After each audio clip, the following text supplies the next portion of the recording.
कहते हैं देवताओं में त्रिदेव को सबसे अलग स्थान प्राप्त है। इसमें ब्रह्मा को सृष्टि का रचयिता, भगवान विष्णु को संरक्षक और भगवान शिव को विनाशक कहा जाता है। ऐसे में कई लोग ये सोचते हैं कि त्रिदेव की उत्पत्ति आखिर कैसे हुई, आखिर कैसे उन्होंने जन्म लिया इस खास माया रूपी संसार में। अगर आप भी इस बारे में सोचते हैं तो ये वीडियो जरूर देखिए, क्योंकि इस वीडियो में आज हम आपको बताने वाले हैं कि आखिर कैसे हुई त्रिदेव की उत्पत्ति। इस प्रसंग में दोस्तों 3 प्रकार की कहानियां प्रचलित हैं। पहली कहानी शिव पुराण की है, दूसरी भगवत गीता की और तीसरी है सप्तऋषियों की। जी हाँ, तो सबसे पहले शुरू करते हैं शिव पुराण से। शिव पुराण की कथा के अनुसार एक बार ब्रह्मा और विष्णु में विवाद हो गया कि उन दोनों में से आखिर बड़ा कौन है। जब विवाद इतना बढ़ गया कि उन दोनों में युद्ध की नौबत आ गई, तब उन दोनों के मध्यम एक बड़ा सा अग्नि स्तंभ प्रकट हो गया। अब उन दोनों ने यह निश्चय किया कि जो भी पहले इस अग्नि स्तंभ के अंत को पालेगा वही श्रेष्ठ होगा। भगवान विष्णु उस स्तंभ के अंत को पाने के लिए नीचे की ओर गए और ब्रह्मा जी ऊपर की तरफ गए। दोनों में से कोई भी इस अग्नि स्तंभ के अंत को पाने में सफल न रहा। भगवान विष्णु ने तो अपनी हार स्वीकार कर ली, परंतु ब्रह्मा जी ने असत्य कहा कि उन्हें अंत मिल गया है, इसीलिए वही श्रेष्ठ है। ब्रह्मा जी के मुख से असत्य सुनकर उस अग्नि स्तंभ में से शिव जी प्रकट हुए और उन्होंने ब्रह्मा जी के 5 मुखों में से जो मुख असत्य बोला था उसे काट दिया और यह श्राप दिया कि संसार में उनकी पूजा कभी नहीं होगी। भगवान विष्णु से प्रसन्न होकर उन्हें अपने समान पूजे जाने का वरदान दिया। यह कथा शिव पुराण की है, जिसके अनुसार शिव जी सबसे बड़े हैं। लेकिन अब बात करते हैं श्रीमद् भगवत कथा की। उस विषय में क्या कहते हैं, आइए जानते हैं। एक बार सप्तऋषियों में यह चर्चा हो रही थी कि ब्रह्मा, विष्णु और महेश में से आखिर बड़ा कौन है। इसीलिए उन्होंने त्रिदेवों की परीक्षा लेने का सोचा। यह कार्य भृंगु ऋषि को सौंपा गया। अपने इस उद्देश्य से भृंगु ऋषि परम पिता ब्रह्मा के पास गए और उन्होंने उनका अपमान किया। इस अपमान के बाद ब्रह्मा जी बहुत क्रोधित हो गए। इसके बाद ऋषि शिव जी के पास गए। उन्होंने शिव जी का भी अपमान किया। फिर वह भगवान वैकुंठ गए। वहां भगवान विष्णु अपनी शेष शैया पर विश्राम कर रहे थे।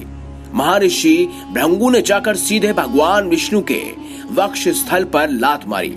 उनके इस कृत्य से भगवान विष्णु को तनिक भी क्रोध नहीं आया और उन्होंने ऋषि के पैर पकड़ लिए और कहा, महर्षि, आपके पैर में कहीं चोट तो नहीं लगी?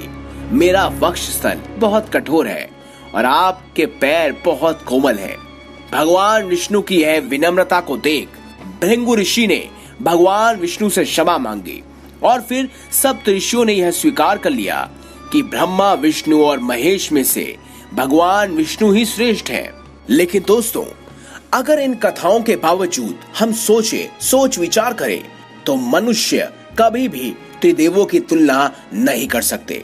शिव पुराण, विष्णु पुराण दोनों में ही इन तीनों देवों को अभिन्न बताया गया है और इनमें कोई भी पुख्ता सबूत नहीं है कि आखिर इनमें से सबसे बड़ा कौन है।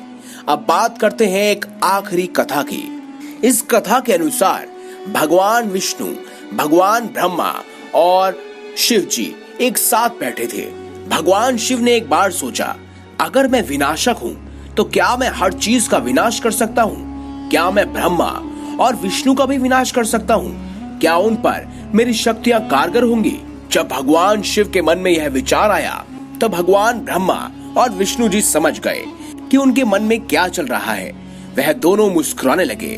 ब्रह्मा जी बोले, महादेव, आप अपनी शक्तियां मुझ पर क्यों नहीं आजमाते? मैं भी यह जानने के लिए उत्सुक हूँ कि आपकी शक्तियां मुझ पर कारगर रहेंगी या नहीं। जब विष्णु भगवान ने हट किया तो भगवान शिव ने, जैसे ही शिव जी ने अपनी शक्तियों का प्रयोग किया, ब्रह्मा जी जलकर गायब हो गए और उनकी जगह एक राख का छोटा सा ढेर लग गया। शिव जी चिंतित हो गए ये मैंने क्या कर दिया, अब इस विश्व का क्या होगा। भगवान विष्णु मुस्कुरा रहे थे। उनकी मुस्कान और भी चौड़ी हो गई जब उन्होंने शिवजी को पछताते हुए घुटनों के बल बैठते देखा। शिवजी पछताते हुए उस राग को मुट्ठी में लेने ही वाले थे कि उस राग से ब्रह्मा जी दोबारा प्रकट हो गए। वे बोले, महादेव, मैं कहीं नहीं गया हूं, मैं यहीं पर हूं। देखो, आपके विनाश के कारण इस राग की रचना हुई और जहां भी रचना होती है मैं वहां होता हूं, इसीलिए मैं आपकी शक्तियों से भी समाप्त नहीं हुआ।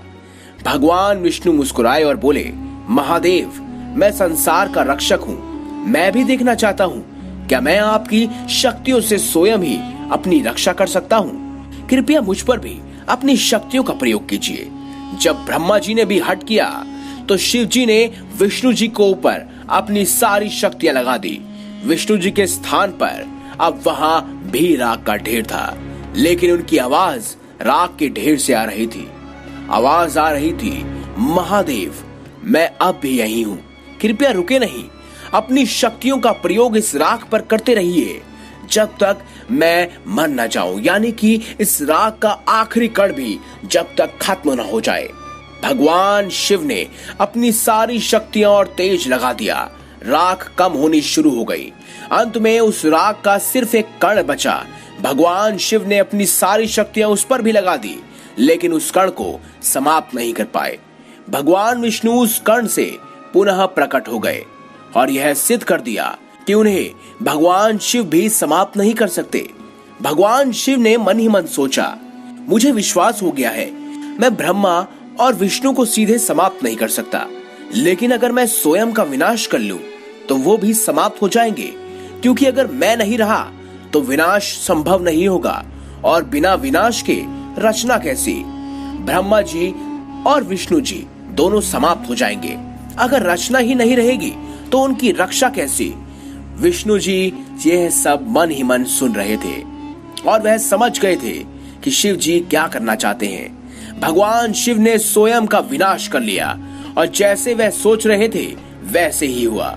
जैसे ही वह जलकर राख में तब्दील हुए, ब्रह्मा और विष्णु भी राख में बदल गए।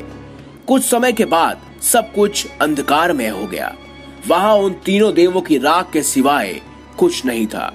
उसी राख के ढेर से एक आवाज आई, मैं ब्रह्मा हूँ, मैं देख सकता हूँ कि यहाँ राख की रचना हुई है, जहाँ रचना होती है मैं वहां होता हूँ। इस तरह उस राख से पहले ब्रह्मा जी उत्पन्न हुए, उसके बाद विष्णु जी और शिव जी, क्योंकि जहां रचना होती है वहां पहले सुरक्षा आती है और फिर विनाश। इस तरह शिव जी को बोध हुआ कि त्रिदेव का विनाश असंभव है। इस घटना की स्मृति के रूप में भगवान शिव ने उस राख को अपने शरीर में लेप लिया और उसे शिव भस्म कहा जाने लगा। दोस्तों, इससे साफ जाहिर होता है कि त्रिदेव की तुलना आपस में करना व्यर्थ है, क्योंकि तीनों देव ही बहुत शक्तिशाली हैं। जहां रचना होती है वहां ब्रह्मा होंगे और रचना की सुरक्षा के लिए भगवान विष्णु हमेशा तत्पर रहेंगे। और अगर रचना है और साथ ही साथ सुरक्षा है तो ऐसे में आने वाले समय में विनाश भी जरूरी है, क्योंकि विनाश के बलबूते दोबारा रचना नहीं हो सकती। ऐसे में तीनों देव यानी कि त्रिदेव बहुत ही महत्वपूर्ण है। अगर आपको हमारी ये खास जानकारी या वीडियो अच्छी लगी है तो इस वीडियो को लाइक करें, हमारे चैनल को सब्सक्राइब करें और इसे ज्यादा से ज्यादा शेयर अवश्य करें। धन्यवाद।